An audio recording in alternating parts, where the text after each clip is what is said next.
Hello everyone, welcome to my YouTube channel Bio Hope. बच्चों, अभी आज मैं आपको ये एक टॉपिक मॉलिक्यूलर बायोलॉजी का पढ़ाऊंगा जिसे ट्रांसलेशन कहते हैं।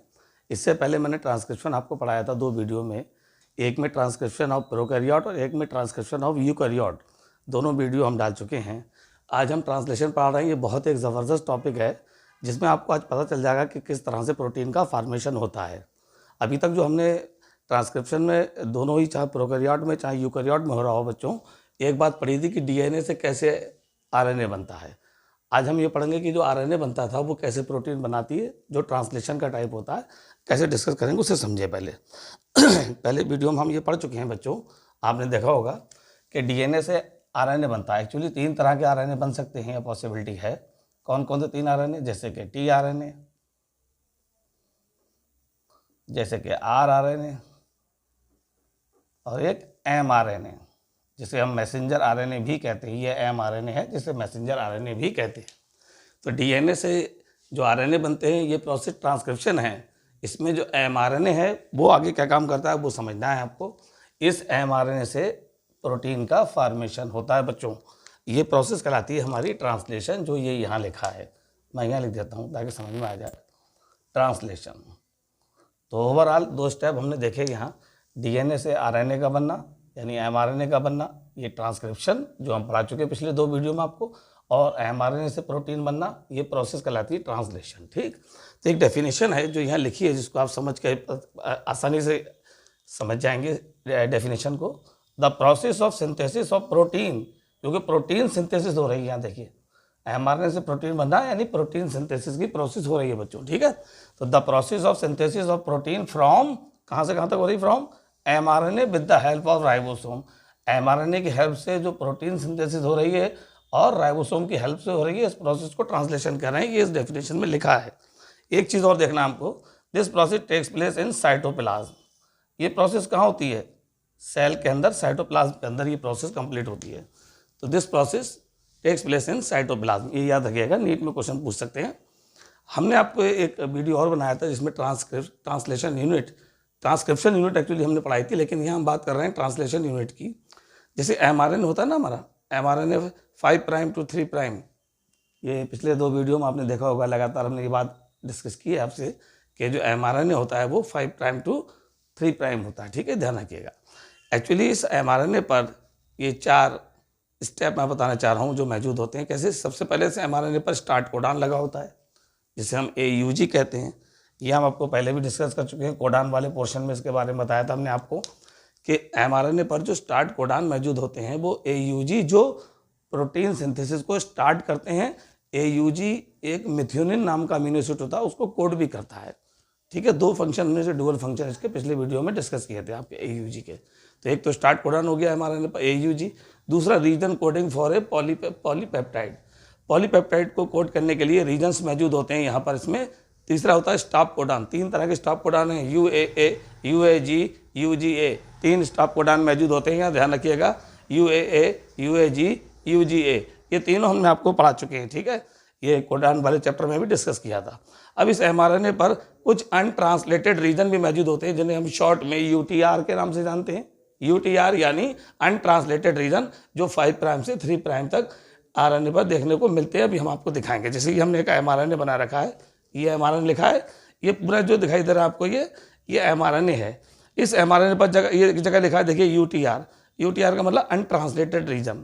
अनट्रांसलेटेड रीजन वो रीजन होते हैं जहाँ पर एमआरएनए किसी को कोड नहीं कर पा रहा है, किसी टीआरएनए को आसानी से अमीनो एसिड को कोड नहीं कर पाता।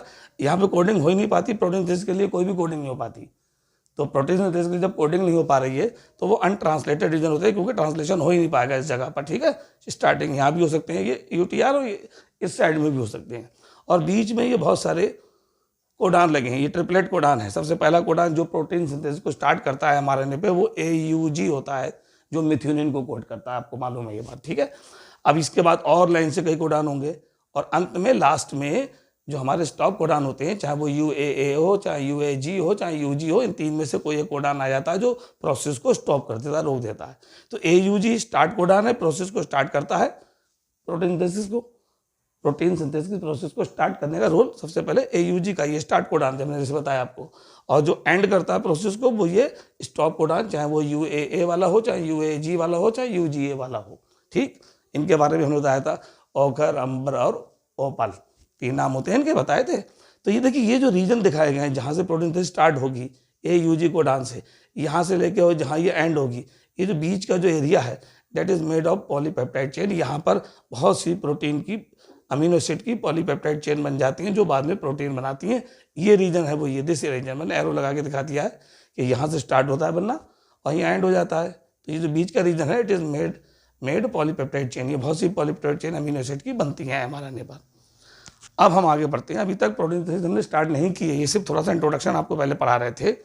हम आपको बताना है, थोड़ा सा डिफरेंस दिखाना चाहते हैं प्रोकैरियोट्स और यूकैरियोट्स में। ये जो प्रोटीन सिंथेसिस होती है उसमें क्या डिफरेंस है। अगर हम प्रोकैरियोट में आ जाएं, हमने दोनों वीडियो डाली हुई हैं, ट्रांसक्रिप्शन इन प्रोकैरियोट और ट्रांसक्रिप्शन इन यूकैरियोट्स। तो थोड़ा सा आप वहाँ जाइए पहले। प्रोकैरियोट्स में पहला पॉइंट हम डिस्कस कर रहे हैं, इन mRNA पर कैपिंग, टेलिंग ये नहीं पाई जाती, प्रोकैरियोट्स में नहीं होती है। प्रोकैरियोट्स में जो mRNA होता है वहाँ पर कैपिंग, टेलिंग एब्सेंट होती है, ध्यान रखिएगा। ठीक है, तो mRNA जो होता है वहाँ पर कैपिंग, टेलिंग नहीं पाई जाती, ध्यान रखिएगा। और यूकैरियोट्स में जो होती है यहाँ पर, इसमें जो 5 प्राइम एंड होता है यहाँ पर कैपिंग होती है, 3 प्राइम एंड पर टेलिंग होती है, ध्यान रखिएगा। ठीक है, ये ध्यान रखेंगे। तो पहला डिफरेंस तो हमारा ये हो जाता है यहाँ दोनों में, पहला डिफरेंस दोनों में ये हो जाता है कि प्रोकैरियोट्स में जो mRNA होते हैं वहाँ कैपिंग, टेलिंग, स्प्लाइसिंग ये प्रोसेस आपने नाम सुने होंगे, वो सब कहाँ होती हैं, वो प्रोकैरियोट्स में होती हैं, ध्यान रखिएगा।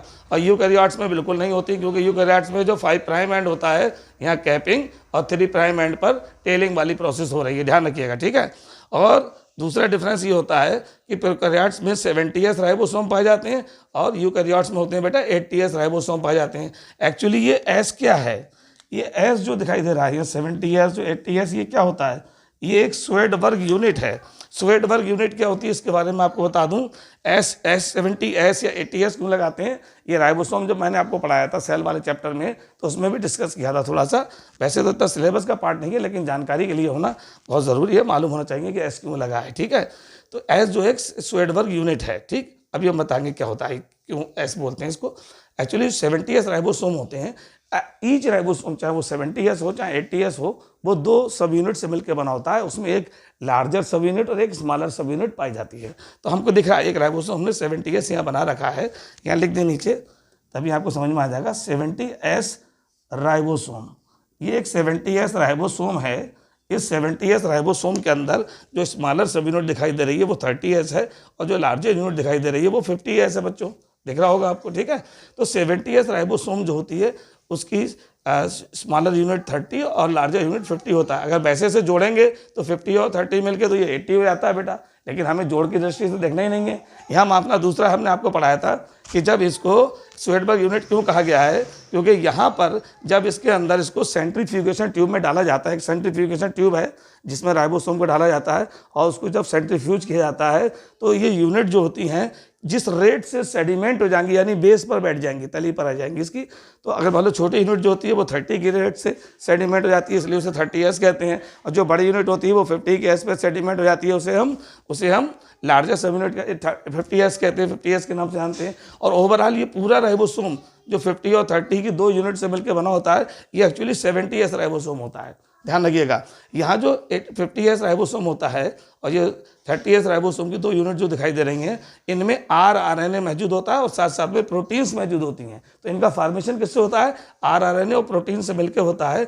NCERT में ये लाइन लिखी हुई है, NCERT की लाइन अगर हम पढ़ेंगे तो देखेंगे इस बारे चैप्टर में कि इसमें टोटल 80 प्रोटीन्स मौजूद होती हैं, 80 प्रोटीन्स पाई जाती हैं। ये ध्यान रखिएगा, लार्जर सब यूनिट्स में मैंने मेंशन भी कर दिया ताकि आप पढ़कर देख सकते हैं, NCERT की लाइन में मेंशन होता है।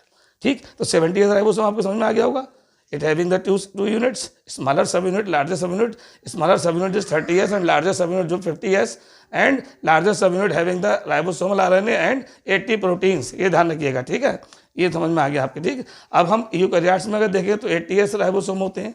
ठीक, उसमें लार्जर सब यूनिट जो होती है वो 60S, स्मॉलर सब यूनिट जो होती है वो 40S होती है। कुछ इस तरह का इसका लुक हमको देखने को मिलता है राइबोसोम का, अगर बना के देखना चाहें ऐसा। ये वाली जो होती है 40S या छोटी वाली, और जो बड़ी यूनिट है लार्जेस्ट सब यूनिट वो 60 है, इस तरह से दिखाई देगी हमको। तो ये जनरल स्ट्रक्चर था किस तरह से राइबोसोम में कौन कौन सी चीज़ें मौजूद होती हैं। अब हम थोड़ा सा यहाँ आते हैं। इस डायग्राम में आपको दिखता होगा कोई एक राइबोसोम है, ये उसकी स्मॉलर सब यूनिट है और ये उसकी लार्जर सब यूनिट है। लार्जर सब यूनिट में 3 साइड या 3 दरवाजे जैसे स्ट्रक्चर दिखाई दे रहे हैं हमको, 3 डोर्स लाइक स्ट्रक्चर। इसको हम ई, पी और ए कहते हैं। ई का मतलब यहाँ एग्जिट साइट होता है, पी का मतलब यहाँ पेप्टाइडल साइट होता है और ए का मतलब अमीनो एसाइल साइट होता है। ध्यान रखिएगा 3 चीज़ें हैं important, exit site, peptidyl site, amino acyl site. ध्यान रखिएगा, ठीक है। एग्जिट साइट और इन तीनों का मतलब क्या होता है, ई, पी, ए, यानी शॉर्ट में ईपा एक वर्ड हम यूज़ कर लें ऐसे करके जल्दी हमें याद हो जाएगा, ईपा। ईपा ये 3 पॉइंट्स मौजूद है इसमें लार्जर सब यूनिट में। ये देखिए ए साइट क्या होती है, ए साइट वो साइट होती है जहाँ पर किसी नए टीआरएनए की एंट्री होती है। कोई नया टीआरएनए आगे सबसे पहले यहाँ ए साइट पर ही जुड़ता है। हमने दिया site for entry of new tRNA, site for entry of new tRNA. New tRNA की एंट्री वाली साइट्स को हम ए साइट या अमीनो एसाइल साइट के नाम से जानते हैं। अब पी साइट क्या होती है, पी साइट की खासियत होती है it has the tRNA containing the growing peptide chain, polypeptide chain actually. तो यहाँ पर इसको समझ में तुम्हारे आपके लोगों के बच्चों बाद में आएगा थोड़ा सा, जब मैं आगे इसको डिस्क्राइब करूँगा तब ये चीज़ लाइन अच्छे समझ में आ जाएगी कि tRNA containing growing polypeptide chain. जैसे मैं यहाँ पहुँचूंगा समझाते हुए तभी ये लाइन आपको बहुत अच्छे समझ में आ जाएगी, ठीक है। लेकिन आपको नोट करना है, इसको याद करना है, ठीक है। ई साइट क्या होता है, ई साइट ये एग्जिट साइट होता है, लेकिन थ्रू विच अ टीआरएनए, इसके थ्रू क्या होता है, through which a tRNA molecules after delivery the amino acid, जब ये अमीनो एसिड को डिलीवर कर देता है एग्जिट द राइबोसोम और राइबोसोम से बाहर निकाल देता है। ये जब डिलीवरी हो जाती है किसी भी मॉलिक्यूल की टीआरएनए के थ्रू और फिर ये राइबोसोम से बाहर निकल जाता है। अभी दिखाऊंगा डायग्राम में कैसे बाहर निकलता है। तो ये तीनों पॉइंट चाहे ए साइट जहाँ पर नए टीआरएनए आगे जुड़ता है, ई साइट यहाँ टीआरएनए में बहुत सारी ग्रोइंग पॉलीपेप्टाइड चेन मौजूद होती हैं, और ई साइट जब ये अपना अमीनो एसिड त्याग देता है तो ये यहाँ से एग्जिट हो जाता है, बाहर निकाल देता है, वो ई साइट कहलाती है। एक टीआरएनए का जनरल स्ट्रक्चर हम देखें तो ये कुछ हमें फोल्डेड स्ट्रक्चर दिखाई देता है, फोल्ड करा हुआ। इसमें कई लूप्स टाइप के नजर आते हैं। सबसे लास्ट में जो लूप दिखाई दे रहा है, दिस एरिया इज कॉल्ड, ये देखिए ये एरिया की बात कर रहा हूँ, ये एरिया, इस एरिया को हम एंटीकोडान लूप कहते हैं। एंटीकोडान लूप कहते हैं, इसमें एक्स्ट्रा आर्म होती है, इसमें भी देखिए 5 प्राइम 3 प्राइम 2 एंड होते हैं। इसके पूरे स्ट्रक्चर को अगर 2D स्ट्रक्चर्स का हम देखें तो वो क्लोवर लीफ मॉडल कहलाता है, ठीक है। और 3D स्ट्रक्चर जो होता है इन्वर्टेड एल शेप, उल्टा एल की तरह इन्वर्टेड एल शेप। ये नीट के क्वेश्चन बन सकते हैं, यहाँ से आप लोग देख सकते हैं tRNA 2D structure of tRNA known as clover leaf model और 3D structure of tRNA known as inverted L shape model. इसको आप याद रखेंगे। यहाँ जो एंटीकोडान लूप टीआरएनए पर होता है, यहाँ पे एंटीकोडान कौन कौन से होते हैं जो AUG के अगेंस्ट आते हैं, ठीक है, AUG के अगेंस्ट होते हैं। तो ए के साथ U, U के साथ A, ठीक है, और G के साथ C, तो ये UAC होता है, ठीक है। मैंने ये एक डायग्राम यहाँ बना के दिखाया हुआ है आपको। ये कोई टीआरएनए है बेटा, एक इमेजिन है, समझिए। टीआरएनए पे एंटीकोडान UAC जो मैंने अभी बताया आपको, UAC ये लगे होते हैं, और साथ में ये एक अमीनो एसिड M का M बना हुआ है, मिथ्योनिन जुड़ा हुआ है। जब टीआरएनए से कोई अमीनो एसिड जुड़ता है तो किसी एंजाइम की हेल्प से जुड़ता है तो इसे अमीनो एसाइल आरएनए सिंथेटेज कहते हैं। ये मैं भी एक क्वेश्चन में आपको डिस्कस करने वाला हूँ नीचे कि amino acyl RNA synthetase enzyme किन किन चीज़ से मिलकर होता है, टीआरएनए और अमीनो एसिड से मिलकर बना होता है। वो डायग्राम मैंने यहाँ बना के आपको समझाया। तो ये जनरल स्ट्रक्चर था कि टीआरएनए कैसा होता है, कैसे उसको समझेंगे हम। अब बात आती है ट्रांसलेशन एक्चुअली होता क्या है। अब शुरू हो रही है मेन प्रोसेस ट्रांसलेशन की। ट्रांसलेशन को हम 3 स्टेप में बांटेंगे। पहला स्टेप इनिशिएशन, दूसरा स्टेप एलोंगेशन, तीसरा स्टेप टर्मिनेशन। तो पहला स्टेप जो होता है इनिशिएशन, जिसको इनिशिएशन जो होता है पहला स्टेप, और दूसरा होता है एलोंगेशन, और तीसरा होता है टर्मिनेशन। इनिशिएशन में क्या होता है बेटा, ये पहला स्टेप हम इसमें डिस्कस करने जा रहे हैं, एक्टिवेशन ऑफ अमीनो एसिड। इसमें अमीनो एसिड का एक्टिवेशन हो रहा है, ठीक है, ध्यान रखिएगा। और दूसरा क्या हो रहा है, दूसरा step transfer of amino acid. A का मतलब अमीनो एसिड है यहाँ, ठीक है। तो transfer of amino acid to tRNA, यानी अमीनो एसिड को टीआरएनए में ट्रांसफर किया जा रहा है। तो हमने इनिशिएशन, एलोंगेशन, टर्मिनेशन, ये 3 स्टेप बताए ट्रांसलेशन के, जिसमें इनिशिएशन जो है वो प्रोसेस है जिसमें प्रोसेस को स्टार्टिंग हो रही है, स्टार्ट की जा रही है प्रोसेस। एलोंगेशन वो प्रोसेस है जिसमें अमीनो एसिड की चेन लंबाई पकड़ रही है, थोड़ी लंबी हो रही है। कैसे होगी वो हम अभी आपको दिखाएंगे डायग्राम के थ्रू बेटा। और टर्मिनेशन वो प्रोसेस जिसमें प्रोटीन सिंथेसिस टर्मिनेट हो रही है, प्रोसेस रुक रही है। अब आपको मजा आने वाला, समझ में आने वाला चीज़ों को। इनिशिएशन जो पहला स्टेप था एक्चुअली से 2 स्टेप में बांट दिया गया है। इनिशिएशन को हम 2 स्टेप में बांटेंगे। Number 1 activation of amino acid, number 2 transfer of amino acid to tRNA. ठीक, पहला स्टेप हमारा ये एक्टिवेशन ऑफ अमीनो एसिड है, जो यहाँ एक इक्वेशन के थ्रू हमने समझाने की कोशिश की है। ए का मतलब अमीनो एसिड।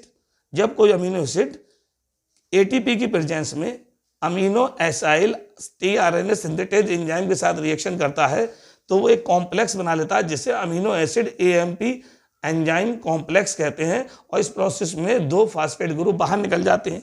ये बाहर कैसे निकलते हैं? देखिए, जैसे एक एडिनोसिन होता है, इसमें आपको मालूम है 3 फास्फेट लगे होते हैं इस करके, एडिनोसिन ट्राईफास्फेट एटीपी, तभी तो कहते हैं एटीपी को। ठीक, 3 फास्फेट लगे हैं। तो जब ये जैसी अमीनो एसिड किसी एटीपी से रिएक्शन करेगा, मतलब एडिनोसिन ट्राईफास्फेट से रिएक्शन करता है, उसी समय ये 2 फास्फेट इसके निकल जाते हैं, केवल 1 फास्फेट रह जाता है। तो एडिनोसिन से जब 1 फास्फेट जुड़ता है तो उसे हम एएमपी कहते हैं। ये लिखा एएमपी बेटा, ठीक है। तो यहाँ यही देखा गया कि जब कोई अमीनो एसिड एटीपी की प्रेजेंस में अमीनो एसाइल टीआरएनए सिंथेटेज से रिएक्शन करता है तो वो एक कॉम्प्लेक्स बनाता है जिसे amino acid AMP enzyme complex कहते हैं। और इस प्रोसेस में 2 फास्फेट ग्रुप बाहर रिलीज हो जाते हैं। ये पहली प्रोसेस हो गई जिसको हमने एक्टिवेशन ऑफ अमीनो एसिड कहा था। ये हमारा अमीनो एसिड अब एक्टिवेट हो चुका है इस कॉम्प्लेक्स के साथ मिलकर। तो कैसे हमने एक्टिवेट करा?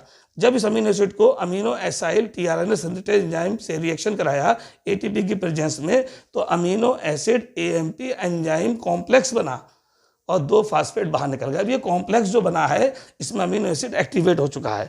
अब हम इस पूरे कॉम्प्लेक्स को उठाकर यहाँ ले आते हैं अगले रिएक्शन में। उस रिएक्शन में क्या होने वाला है? उसमें transfer of amino acid to tRNA होने वाला है। अमीनो एसिड का टीआरएनए में ट्रांसफर होने वाला है। कैसे होगा ये amino acid AMP enzyme complex जो होता है, प्लस करके हमने लिखा है, जैसे टीआरएनए से रिएक्शन करता है, ये टीआरएनए से रिएक्शन करेगा तो तुरंत एक कंपाउंड भी यहाँ बनने वाला है। क्या बनने वाला है? यानी इस एंजाइम से ये जो दिखाया अमीनो एसिड है, ये अमीनो एसिड किससे ट्रांसफर हो रहा है? इस टीआरएनए से ट्रांसफर हो रहा है। तो ए टीआरएनए से जुड़ रहा है। देखो ए टीआरएनए जुड़ रहा है, ठीक है। तो यहाँ चार्जिंग ऑफ ट्रांसफर आरएनए कहते हैं इस प्रोसेस को। और इस प्रोसेस में प्लस करके क्या क्या चीजें अलग निकल गई? एएमपी यहाँ से हट गया और एंजाइम यहाँ से निकल गया। तो जो पूरा एक कॉम्प्लेक्स था, इस कॉम्प्लेक्स में से एएमपी, ये पूरा कॉम्प्लेक्स जब टीआरएनए से रिएक्शन करेगा तो केवल अमीनो एसिड टीआरएनए के साथ जुड़ेगा। अमीनो एसिड जैसे टीआरएनए से जुड़ता है इसे चार्जिंग ऑफ टीआरएनए के नाम से भी जाना जाता है। और इस प्रोसेस में से एएमपी और एंजाइम जो होते हैं वो रिलीज हो जाते हैं, अलग हो जाते हैं। अब हमारे पास ऐसा अमीनो एसिड जो टीआरएनए जिससे जुड़ा हो ये मौजूद है, वो ये दिखाया गया हमने बना के, अमीनो एसाइल टीआरएनए सिंथेटेज, जिसमें टीआरएनए के साथ अमीनो एसिड भी लगा हुआ है। ओवरऑल अब हमारी एक चीज़ जो हमने यहाँ बताई थी आपको कि ट्रांसलेशन 3 स्टेप में था, इनिशिएशन, इलोंगेशन और टर्मिनेशन। इनिशिएशन में पहले 2 स्टेप हमने आपको पढ़ा दिए, टीआरएनए बना दिया अमीनो एसिड के साथ जोड़ के, वो ये मैंने आपको दिखा दिया। देखिए स्टार्टिंग प्रोसेस कैसे होती है, चाहे प्रोकैरियोट्स हो चाहे यूकैरियोट्स हो, दोनों में लगभग एक सा ही दिखता है, लेकिन थोड़ा सा चेंजेस हैं, वो मैंने अभी डिफरेंस में भी आपको बताए थे। ये हमारा कोई एमआरएनए है पूरा, इस एमआरएनए पे अगर ये यूकैरियोट सेल है तो आपको मालूम होगा 5 प्राइम एंड पर यहाँ कैपिंग होती है, CAP कैप लिखा हुआ है। 3 प्राइम एंड पर यहाँ टेलिंग होती है, देखिए टेल लिखा हुआ है 3 प्राइम एंड पर। अगर इधर 5 प्राइम एंड पर कैपिंग कैप और 3 प्राइम पे टेलिंग या टेल लिखा है तो ये यूकैरियोट्स में होने वाली प्रोसेस हो जाएगी। अगर यहीं पे ये कैपिंग और टेलिंग नहीं हो रही है, सिंपल एमआरएनए बना हुआ है, तो ये प्रोकैरियोट्स में होने वाली प्रोसेस होगी। तो यहाँ चूंकि मैंने कैप और टेल बना रखा है, इसका मतलब ये क्लियर है कि ये यूकैरियोट्स में होने वाली प्रोसेस हो रही है। इनिशिएशन स्टार्ट होगा, सबसे पहले यहाँ प्रोसेस स्टार्ट होने वाली है। आपने देखो किसी भी एमआरएनए पर बहुत सारे ट्रिपलेट कोडान होते हैं। सबसे पहले कैपिंग वाला 5 प्राइम वाला एंड लेता हूँ मैं, यहाँ कुछ अनट्रांसलेटेड रीजन UTR मौजूद होंगे, इधर भी UTR हो सकते हैं इस एरिए में। लेकिन इसके बाद फिर साइड ट्रिपलेट कोडान जैसे AUG पहला स्टार्ट कोडान है, जो हम पहले ही उसके बारे में आपको बता चुके हैं। ये प्रोसेस स्टार्ट करता है सबसे पहले AUG, उसके बाद और ये GUC, UGC, CAG, कई कंपाउंड ऐसे लाइन से बहुत से ट्रिपलेट कोडान लगे होते हैं चेन पर। और अंत में जहाँ प्रोसेस को रुकना होता है वहाँ पर कोई स्टॉप कोडान या टर्मिनेट कोडान मौजूद होता है, ठीक है। वो UAA भी हो सकता है, UAG भी हो सकता है, UGA भी हो सकता है। तो ये तो जनरल हमने बताया कि चीज़ें एमआरएनए पर लगी होती हैं। अब प्रोसेस स्टार्ट हो रही है, पहली प्रोसेस इनिशिएशन। इनिशिएशन में ये हमने एमआरएनए बना रखा है, इसमें UTR अनट्रांसलेटेड रीजन भी है जो किसी चीज़ को ट्रांसलेट नहीं करेंगे। कि प्रोटीन सिंथेसिस की प्रोसेस को है, प्रोटीन सिंथेसिस की पॉलीपेप्टाइड चेन को बनाने के लिए किसी भी चीज़ को ट्रांसलेट नहीं करते, ये वाले साइड मौजूद हैं। उसके अलावा इसमें AUG कोडान मौजूद होता है और GUG कोडान लाइन से लगे हैं बहुत सारे कोडान। तो यहाँ में सबसे पहले जो प्रोसेस स्टार्ट होगी, इनिशिएट होगी, तो सबसे पहले यहाँ पर बेटा इस जगह आप देखिए एक स्मॉल, देखा ना, ये मैंने आपको 2 यूनिट बनाई थी, स्मॉलर सब यूनिट mRNA इसकी राइबोसोम की बनने वाली है, ये बन गई। ठीक, उसके बाद पहले ये यूनिट बनती है स्मॉलर, उसके बाद फिर ये लार्जर सब यूनिट यहाँ बनेगी, इस तरह से लार्जर वाली बनेगी। और हमने आपको यहाँ पहले ही बताया था कि इस लार्जर सब यूनिट में 3 दरवाजे जैसी स्ट्रक्चर लगी होती हैं, जैसे EPA, IPA, ये मैंने समझाया था आपको, EPA, E एग्जिट साइट होती है, P पेप्टाइडल साइट होती है बेटा, और A ये अमीनो एसाइल साइट होती है। 3 साइट मौजूद हैं। ठीक है, तो मैंने अभी आपको बताया कि कोई भी tRNA, जैसे मान लो यहाँ कोई tRNA है, सपोज ये कोई tRNA होगा इस तरह से बेटा, ये कोई tRNA है, इसका नाम मैं यहाँ लिख देता हूँ tRNA, ये tRNA मौजूद है। तो ये सबसे पहले इसकी एंट्री जो है वो यहाँ होने वाली है, यहाँ पर नई जगह एंट्री करेगा। ठीक है, तो देखिए मैं बता दूं, पहले सबसे पहले जो हमें इस प्रोसेस जो स्टार्ट होगी, तो AUG कोडान प्रोसेस को सबसे पहले स्टार्ट करता है, क्योंकि वो स्टार्ट कोडान कहलाता है, वो लिख दिया हमने वहाँ पर स्टार्ट कोडान है। तो सबसे पहले कोई कोडान इसके अगेंस्ट जब आएगा तो tRNA लेकर आएगा, तो tRNA पे कौन कौन से ट्रिपलेट कोडान मौजूद होंगे वो मैं आपको बताने जा रहा हूँ। देखिए ध्यान से ऐसे, ये देखिए ये AUG के अगेंस्ट जो कोडान लगे होते हैं, मैं आपको बता दूँ वो कौन कौन से होते हैं, वो ये होंगे। देखिए A के साथ U, ये दिखाता हूँ आपको, मालूम है A के अगेंस्ट U RNA में, और U के अगेंस्ट A, और G के अगेंस्ट C, ये UAC, ये लिखा UAC, ये कोडान होते हैं UAC, जो AUG के अगेंस्ट लगे होते हैं, tRNA पे लगे होते हैं, आपको बता दिया मैंने। ठीक है, इसके अलावा यहाँ आपको एक चीज़ और बताना है कि यहाँ पर एक ये अमीनो एसिड भी लगा हुआ है यहाँ। ठीक है, अमीनो एसिड भी इसके साथ लगा हुआ है, जो मिथ्योनिन ही होगा। अब क्या होता है, जब ये प्रोसेस स्टार्ट हो जाती है, ये इसने हमने इसे कोड कर लिया, इस tRNA ने P साइट पर सबसे पहले, P साइट पर, पेप्टाइडल साइट पर सबसे पहले AUG कोडान ने कोड किया, तो उसके एंटी कोडान कौन कौन से होंगे, UAC, ये tRNA कोड कर लेता है, और ये अमीनो एसिड इसके साथ लगा हुआ ऑलरेडी है। फिर यह इसका काम तो पूरा हो गया P साइट का। अब ये वाला जो हमारा tRNA जो था, ये आगे अब यहाँ जुड़ने वाला है नया tRNA A साइट पर। कोई भी बाहर जो tRNA होगा वो A साइट पर आकर इस वाले कोडान को कोड करेगा। वो हमने इस इक्वेशन में यहाँ दिखाया गया है। Already AUG codon coded by, ये कोड हो चुका। तो कौन सा कोड यहाँ था, UAC, यहाँ पे कौन सा लगा था कोड, जैसे UAC था, UAC ये लगा दिया मैंने, UAC लगा हुआ था। अब क्या होगा, इसके अगेंस्ट जो नया आगे फिर जो बाद में A साइट पर जुड़ा है, वो GUG कोडान के, ट्रिपलेट कोडान के अगेंस्ट जुड़ा, तो G के साथ अगेंस्ट होता है C, और U के अगेंस्ट A, और G के अगेंस्ट फिर C, तो CAG जुड़ जाएगा, ये दूसरा अमीनो एसिड लेके अपने साथ आएगा। लेकिन ये इस बीच में एक बात देखी जाती है कि जैसी P साइट पे ऑलरेडी AUG कोडान ने प्रोसेस स्टार्ट कर दी थी, फिर बाद में एक नया कोडान, एक बाहर से tRNA, नया tRNA A साइट पर आता है हमेशा कोई tRNA, वो यहाँ इसके अगेंस्ट इन ट्रिपलेट कोडान के अगेंस्ट जुड़ गया। तो ये 2 अलग अलग जुड़े हुए दिख रहे हैं। होता क्या है, इन tRNA के बीच में ये वाला जो P साइट पर मौजूद जो भी tRNA होगा, वो अपना अमीनो एसिड इसको त्याग देगा। ये अपने इस अमीनो एसिड को इसको त्यागने वाला है A साइड वाले को। कैसे त्यागता है, क्योंकि इन दोनों के बीच में एक पेप्टाइड बॉन्ड बन जाता है, ये पेप्टाइड बॉन्ड बन जाता है, और ये बॉन्ड इनका ये ब्रेक हो जाता है बेटा इस तरह से। तो जो पेप्टाइड बॉन्ड दोनों के बीच में बना है, ये जो पेप्टाइड बॉन्ड दोनों के बीच में बन रहा है, पेप्टाइड बॉन्ड, ये पेप्टाइड बॉन्ड बनाने में हेल्प किसने करी, एंजाइम का नाम है peptidyl transferase.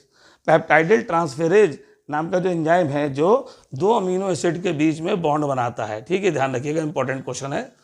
Which enzyme help the formation of peptide bond between 2 amino acids.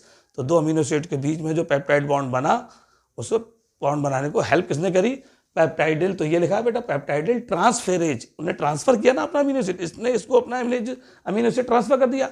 तो पेप्टाइडल ट्रांसफेरेज नाम के एंजाइम की हेल्प से प्रोसेस हुई कि इस tRNA ने अपना अमीनो एसिड इस वाले को त्याग दिया। ठीक है, और ये बॉन्ड यहाँ से ब्रेक हो गया।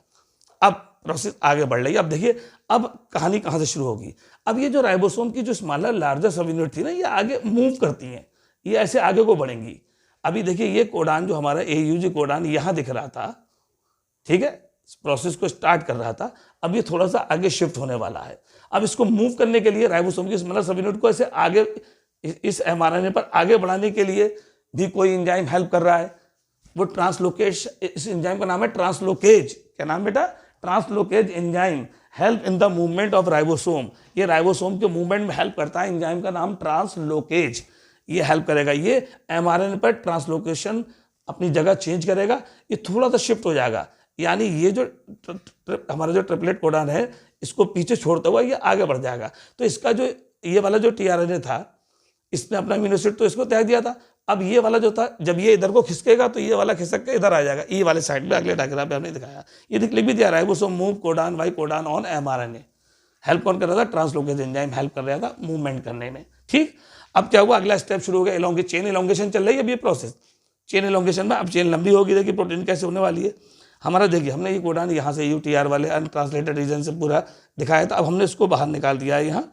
अब हमने AUG से ही सीधा आपको दिखाया, ये थोड़ा शिफ्ट हो गया, यानी इस हिस्से से इधर वाले हिस्से में शिफ्ट हो चुका है। तो ये जो हमारा AUG वाला था, अब वो इधर E वाले हिस्से में, अभी ये P वाले हिस्से में था, P पॉइंट पर, अब ये E पॉइंट पर पहुंच जाता है। देखिए यहाँ था ये E वाला, ये E वाले पॉइंट पर, क्योंकि इसने अपना अमीनो एसिड तो इसको ट्रांसफर कर दिया है। ठीक, अब यहाँ पर जो कोडॉन आया था हमारा, दूसरा कोडॉन कौन था? GUC के CAG था बेटा, यहाँ CAG लगा हुआ था, आपने देखा था CAG। ठीक, CAG लगा था, कोई बात नहीं। अब हमने बताया था बाहर से नया कोडॉन ये एंट्री मार रहा है यहाँ, ये A वाली साइड पे आने वाला, तो ये दिखाया गया यहाँ A वाली साइड पे कोई दूसरा कोडॉन आ गया। अब इसमें कौन सा अमीनो एसिड लगेंगे, किसको कोड करेगा ये? UGC। U के अगेंस्ट क्या लगता है? A, और G के अगेंस्ट C, और C के अगेंस्ट G, तो ACG कोडॉन को कोड करेगा। ठीक, कोड कर लिया, कोई बात नहीं। अब इसका भी बॉन्ड यहाँ से टूटेगा, ये भी अपना अमीनो एसिड इस वाले को त्यागेगा, अपना अमीनो एसिड इसको देगा, तो यहाँ से बॉन्ड टूटेगा, इनके बीच में भी ये पेप्टाइड बॉन्ड लग जाएगा इस तरह। तो चेन अब बढ़ने लगी, इलोंगेशन होने लगा चेन का। ठीक है, अब राइबोसोम ये थोड़ा सा और आगे बढ़ रहा है, क्यों? अब ये ऐसे लगातार आगे बढ़ता रहता है, धीरे धीरे आगे स्टेप बाय स्टेप आगे बढ़ता रहता है। मैंने बोला इससे बढ़ने में कौन हेल्प कर रहा था? ट्रांसलोकेज एंजाइम इसको हेल्प कर रहा था। अब अगला स्टेप, लास्ट स्टेप हमारा आ जाता है टर्मिनेशन। टर्मिनेशन में हम क्या देखते हैं? टर्मिनेशन हम ये देखते हैं कि पूरा एमआरएनए की चेन लगातार अमीनो एसिड ट्रांसलोकेज एंजाइम की हेल्प से मूव कर रहा है, आगे बढ़ता जा रहा है, और ये टीआरएनए फ्री होते चले आ रहा है। जो यहाँ टीआरएनए था वो निकल कर अब यहाँ आ जाएगा बाहर, ये दिखा दिया गया, यहाँ आ गया। और ये वाला जो टीआरएनए जिन्होंने अपने अमीनो एसिड त्याग दिया है, अब ये वाला शिफ्ट होकर ई वाली साइड पर आ जाएगा, ई वाले साइड पर आ गया, GUG वाला, ये GUG वाला, ये ई, यानी एग्जिट साइड, एग्जिट होने वाला है, यहाँ से निकलने वाला है। अब इसने तो हमने अमीनो एसिड इसे दे दिया था, अब ये वाला जो ए पे था अभी थोड़ी देर पहले, जब टर्मिनेशन होने वाला है, ये P पॉइंट पर पहुंच चुका होगा, ये आ गया P पॉइंट पर। ये कौन सा है? ACG। या मैं दूसरे कलर से बना दूं, यहाँ पे देखिए ACG वाला है, ये AC और ये G, ये ACG। ठीक है, ये बन गया आपका। अब यहाँ गौर करेंगे, लगातार चेन, जितना एमआरएनए हमारा ये राइबोसोम आगे बढ़ता रहेगा, उतने ही लगातार ये चेन फार्मेशन हमारा ऐसे कंटिन्यू चेन फार्मेशन ऐसे होता रहेगा। एक लंबी सी पॉलीपेप्टाइड चेन प्रोटीन की बनती रहेंगी। पॉलीपेप्टाइड चेन मैं लिख दे रहा हूँ यहाँ पर, ये बन गई हमारी पॉलीपेप्टाइड चेन। पॉलीपेप्टाइड चेन जो है हमारी, ये लगातार बनती जा रही हैं। ठीक है, अब बहुत सारी चेन बन जाती हैं। ये चेन बनने के बाद फिर यहाँ से हम देखेंगे ये फ्री होने वाली हैं। क्यों फ्री हो जाती हैं उसकी वजह सुन लीजिए, क्योंकि इसी सीरीज़ में जब ये राइबोसोम आगे बढ़ रहा था, तो इसी सीरीज़ में बीच में कहीं पर ये UAA कोई भी एक स्टॉप कोडॉन आ जाता है, और स्टॉप कोडॉन के आते ही प्रोसेस को ब्रेक लग जाता है। यहाँ पर कोई भी टीआरएनए अपने इसके अमीनो एसिड को UAA, UAG, UGA तीनों ही ऐसे नॉनसेंस कोडॉन होते हैं, स्टॉप कोडॉन होते हैं, ये किसी भी अमीनो एसिड को कोड नहीं कर पाते। ठीक, तो यहाँ टीआरएनए कोई भी, पहली बात तो आएगा ही नहीं कोई टीआरएनए, और टीआरएनए पर यहाँ रिलीजिंग फैक्टर होते हैं, वो आके ऐड हो जाते हैं, जो किसी भी अमीनो एसिड को कोड नहीं करते, बल्कि यहाँ पर वाटर बनता है। सबसे पहले जो प्रोसेस देखेंगे, रिलीजिंग फैक्टर जो आता है वो पेप्टाइड बॉन्ड की जगह वाटर को बनाता है, और जब वाटर बन जाता है तो प्रोटीन की चेन गोल्गी बॉडी में चली जाती है। सबसे पहले रिलीजिंग फैक्टर के आते ही यहाँ वाटर का फॉर्मेशन होगा, और ये पॉलीपेप्टाइड चेन रिलीज हो जाएगी, यहाँ से हट जाएगी और गोल्गी बॉडी में चली जाएगी। वहाँ इसमें मॉडिफिकेशन होंगे और पूरी प्रोटीन एक तैयार हो जाएगी, जो कंप्लीट प्रोटीन के फॉर्म में होगी, सेल में यूटिलाइजेशन उसका हो जाएगा। आई होप, उम्मीद करता हूँ बच्चों ये वीडियो आपको समझ में आया होगा। आपको ये वीडियो अगर बहुत अच्छा लगा हो, समझ में आया हो, तो मेरे वीडियो को लाइक कीजिए, मेरे चैनल को सब्सक्राइब कीजिए और बेल आइकन का बटन दबाइए। जय हिंद।